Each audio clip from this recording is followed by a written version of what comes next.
part of what interests me is some of the backstory of things. And I haven't really looked at your website a whole lot for some of these kind of stories related to the books. Is that any of that stuff there?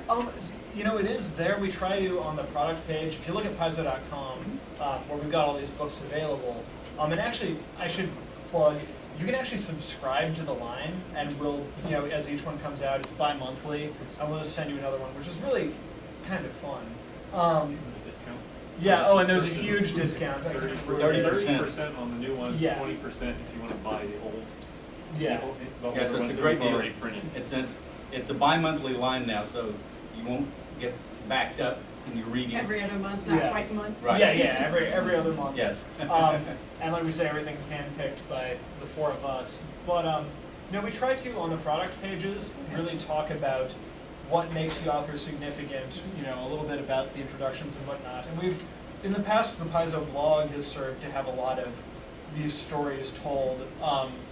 Turns out with the RPG push, we haven't really had much of a chance to talk about Planet Stories recently, but we're gearing up to change that just because. We also have a Planet Stories blog. It's at That's true. planetstories.net, where we have, you know, some of our introducers are writing. There's a little bit of everything in it. Yeah. So you get some of the background history of the older stuff. Yeah, if you want to get it from Ben Bova instead of from Yeah. us, you can go there. We you had know. Ben Bova write for the blog, and Mike Resnick. Yeah, Ben Bova talks about John W. Campbell, the founder of Analog, although that's kind of the anti-pulp. Yeah. Everything that the pulp wasn't, or the pulps were everything that Campbell eschewed. But anyway, very interesting history of John Campbell. Mike Resnick has a piece on there, 4,000 words on why his wife won't sit next to him in science fiction movies anymore. Bits and pieces about the line, about robots have no tails is one of the newest coming out. Yeah. But yeah, and the information is definitely there. We're trying to get more out. You know, it's been really fascinating because the line's still very young, and it's been fascinating trying to get it going, kind of, you know, just very grassroots. And we've been astonished at really how much the community of science fiction authors wants to help and get in the game, and that's sort of why one of the big reasons we're able to do what we are right now is just because, you know, we've got this mandate from the science fiction authors that we talk to saying, yes, bring this back into print. You know, what can we do to help? And that's what each introduction has some perspective on that from various writers too. Yeah. What do you think historically caused this stuff to go out of print? I mean, why was there the major shift from this type of science fiction to the type that we see today? Things fall out of Culturally fashion. or whatever. It was, Personally, from my perspective, it happened when Star Wars happened. Star Wars just overwhelmed everything that had come before it, and at the same time, actually, fantasy was becoming popular, and I mean, again, this is a personal theory of mine, is that one of the reasons that science fiction fell out of favor was because we were starting to live a science fictional life. I mean, we had computers and now cell phones, and it's really hard to have that oh wow gee whiz feeling in the science fiction, and you know, as opposed to if Erik will hold up a copy of Planet Stories, our lovely robot. Cool. Yeah. I think there was an editorial shift in the 1980s, maybe end of the 70s even, when you had a lot of like, what do you call them? The new wave science fiction writers were kind of, there was kind of a transition, and people were trying to bring respectability to science fiction. Yeah. And so they tried to make it a bit more literary. Stodgy. Yeah.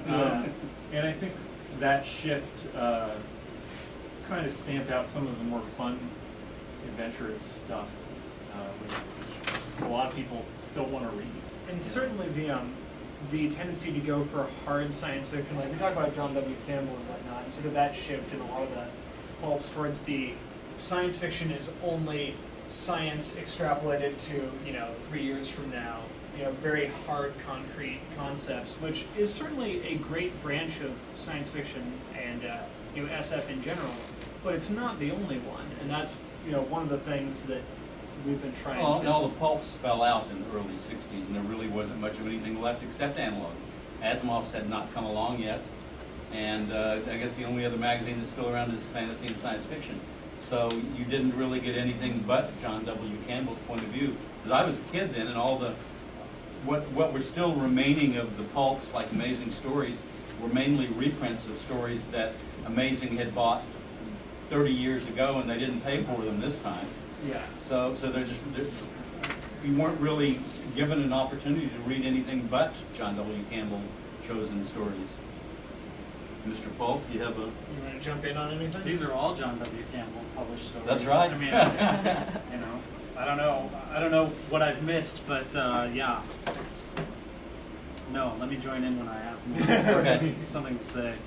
What about Michael Moorcock, who was publishing throughout the 70s, although to a pretty weird audience, as I understand it? We've actually got a lot of Michael Moorcock. We've got the whole Can of Old Mars series.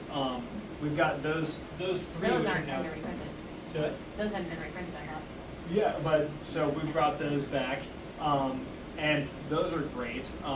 Classic Moorcock, and then also he's just been so influential in helping point the direction for a lot of times, books that we hadn't necessarily thought of. Would be like, oh, you should reprint this, or writing introductions to a lot of this stuff. Like, he's really passionate about it, and getting to work with him closely, I think, is something that we didn't necessarily expect, and which was really cool.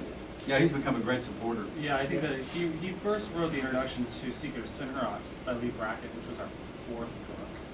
And I remember at the time, I'm like, wow, we're really going to be able to get some big guys writing intros. And he's since written like 2 more intros for us, and maybe some other stuff down the road. So he's been Mike Moorcock's a big supporter. And also has been kind of, with the new wave in the 60s and stuff, he's kind of bridged the pulp era to the modern era. Some of the stuff he does is like even edgy by today's, some of the stuff he did 40 years ago is edgy by today's standards. And so, and he often would talk to us about, hanging out with Lee Brackett and Edmund Hamilton and stuff like that. And so he often has personal stories that, about people we've only read about, or, about people that Pierce used to babysit. That's right.